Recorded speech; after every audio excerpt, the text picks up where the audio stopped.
Good day mga paps, na-invite tayo, punta tayo sa State of the Address ni Mayor Alo ngayon sa Sport Complex ng Caloocan. Tara, samahan niyo ako.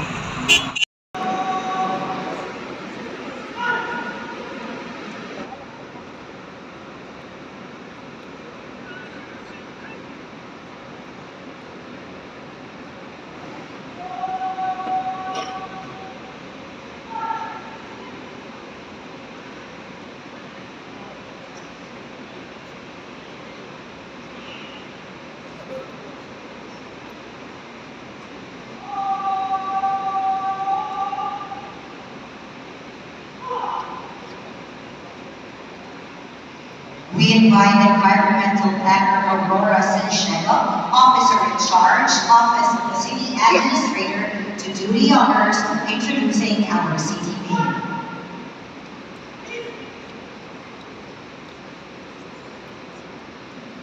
Ladies and gentlemen, the City Mayor of Caloocan, the Honorable Mayor Gonzalo Malapitan.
Maraming salamat po. Third District Congressman Dean Asisto,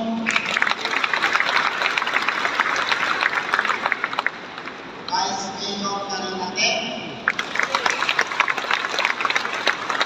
at sa mga miyembro ng Sangguniang Panglusod, mga department heads, barangay officials, mga kinakawan ng pamahalaan nasyonal, mga miyembro ng Lumigatura at ng Schools Division Office. Kung tayo mga nagpasihan, paano mapasama ang sisilbihan ng mga bata natin? Hindi kumigil si Mayor Alo sa pag-iisip ng mga pamamaraan para maibigay sa mga kabataan ng Caloocan ang edukasyon bilang pasasapat. Dahil para sa kanila, dapat yung mahusay ang legalidad. Sa sektor ng edukasyon, meron tayong bagong music si College of Engineering.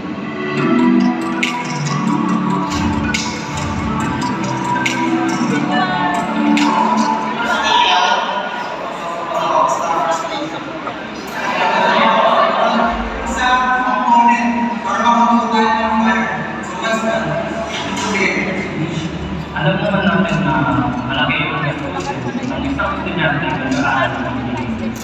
Pero dito po sa College of Engineering, nagawa po libre ito sa tulong na patikmahan namin.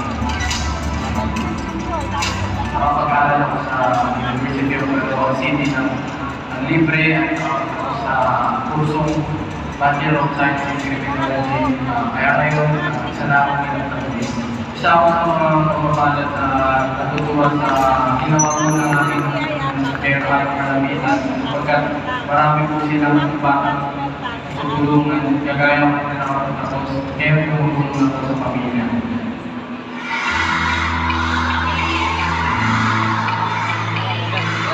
Paggawa tayo ng kapasidad para sa mga paaralang elementarya at sekundarya.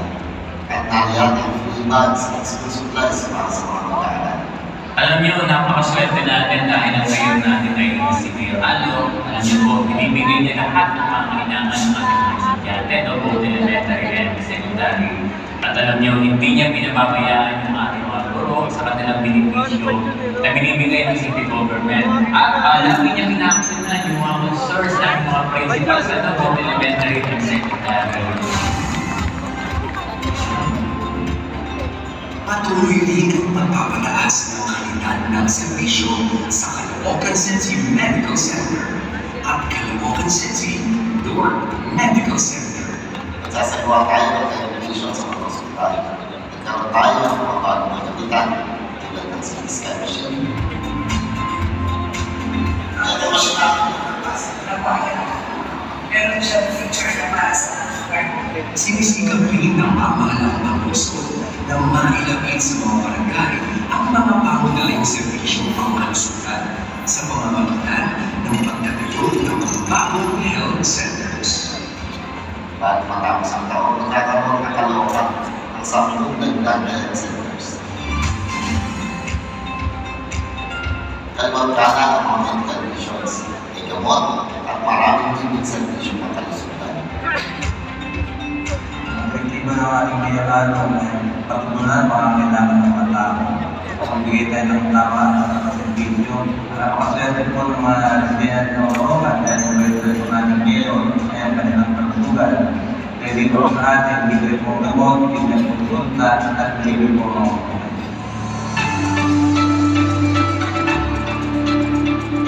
para naman matiyak na laging ligtas ang mga mamamayan. Nagproyekto tayo ng mas maraming street lights at tiniyak natin ang proyekto sa kagawin ng ating PSDMP at mga kapulisan. Kaya naman nag-donate tayo ng motor at sasakyan sa Caloocan City Police Station. Lumiwanag mo yung usap ng Caloocan. O yung mga kriminal, mga kawasan, siyempre dalawang isip po sila na gumawa ng Caloocan. Yung mga COVID na nilagay po ni Mayor, tsaka yung mga motorcycle, napakalaking tulong po. Kasi po nagagamit po sa pagkakaroon ng mga polya. Hindi ko po yung hindi nagpapasalamat po kami ni Mayor sa pangalan tulong niyo po dito sa amin sa Caloocan. Yes, sir. Pwede mo na kayo patient. Ano pa lang kayo Nagkaroon din tayo ng 24/7 emergency hotline na dial 888 o 888-25664 upang palakasin at pabilisin ang ating disaster response. Ito yung 160. Ganun din. Wala na naman. Halos po gusto rin mga Sa mga license mo,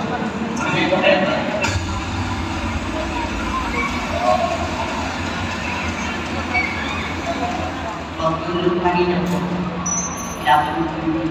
Kailangan pumasok yung tubig. Ayaw po, dumating po ang rescue.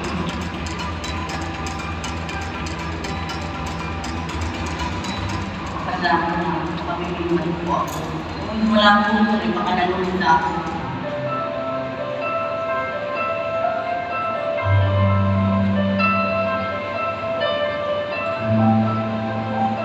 Si Mayor, alam ko na kita po na sa lugar mo na narimigay ko na rin. Napakasalamat ng pamilya ay kumalik na siya.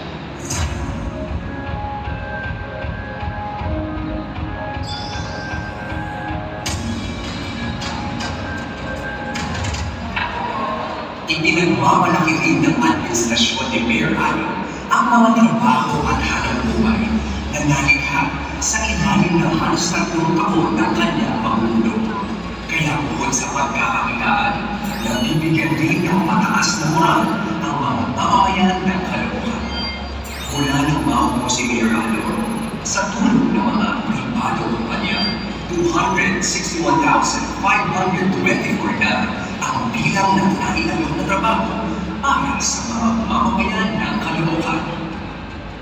Malaki po na yung tulong sa akin ng Venus Popular. Natanggap po yung training sa kamakina. Mas dumami po yung document po. Tapos, nakakakuha na rin po kami ng mas malaking gadget. Tapos, yung ano namin, yung financial po namin is talagang as in, nasakaluan po siya.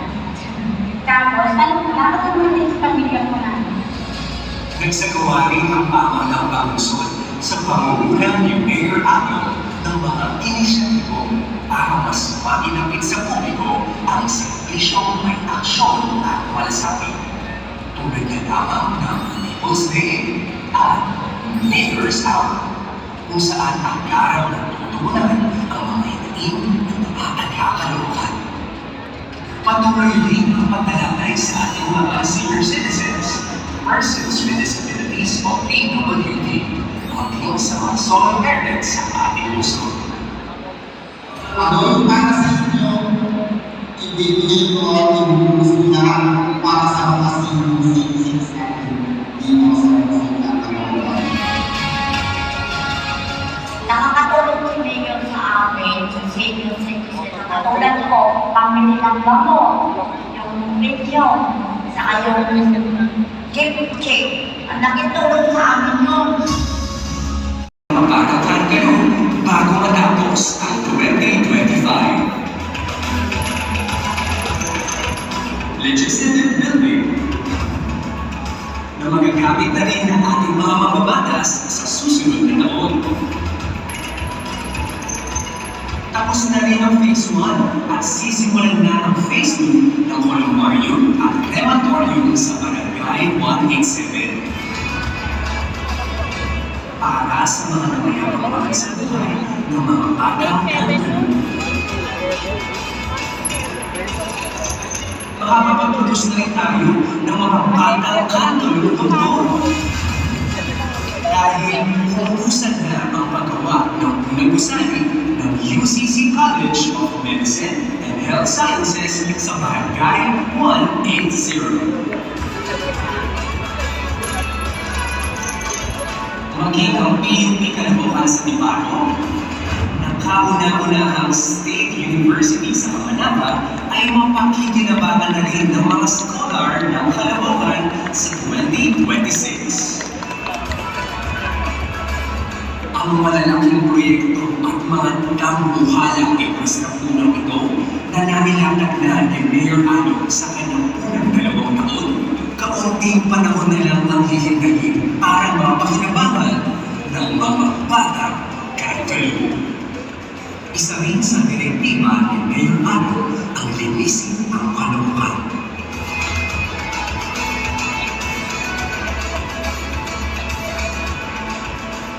Tulungan po namin ang mga barangay sa pagiging sila at pinipin ang pagiging natin at kami po ay maaalala sa kanila at pagiging ang pagiging natin.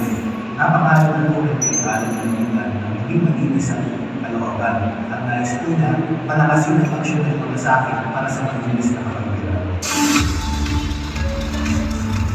Punsod ng maling organizasyon ng lungsod tungkol sa progreso at kaunlaran. Tumaas ang kumpiyansa ng mga mamumuhunan sa lokal ng pamahalaan. Sa sektor naman po ng negosyo, kabilaan po ang mga malls at condominiums na itinatayo sa ating lungsod. Actually, Caloocan is one of the, if I may say, one of the best city to do business because the city government is very cooperative in terms of and very friendly towards business owners.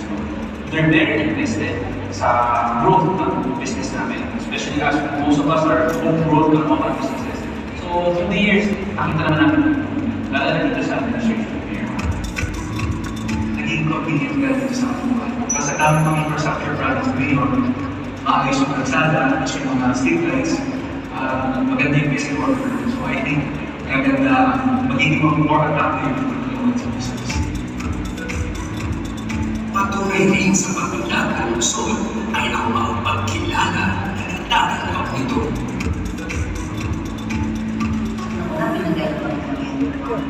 Sa mahabang panahon, I think for the 7th year, nakuha kami na year in, year out, award kami na sunod dito ang governance. No? Nakakatuwa yung mga pagkilala na binibigay sa amin, hindi lamang ng national agencies, ganun din yung mga emosyonal na ginagawa kami pamantayan ngayon. Marami na yung nag-benchmark sa amin na Caloocan, no? Paano daw namin nagawa, paano kami naka-achieve na gano'n kadaming susunod na taon. Another achievement na gusto namin pagmalaki, yung bawal karasal, yung aming kahasalan sa disaster management. Hindi rin kami natitinag sa one of the top cities na most business friendly. At ganun din, patuloy din ang pag-angat ng aming kampo doon sa tinatawag na competitiveness, no? Yung most competent citizen ng Philippines. Pagdating sa public service, hindi lang dapat husay ang pinaihiran. Importante na maganahan rin ang puso na siyang magiging gabay ng ating mga leader para sa mas epektibo at ramdam na serbisyo publiko. Ganyan ang tinatamasa ngayon ng mga taga-Caloocan. Kaya naman, kitang-kita rin ang pagmamahal kay Mayor ng mga bata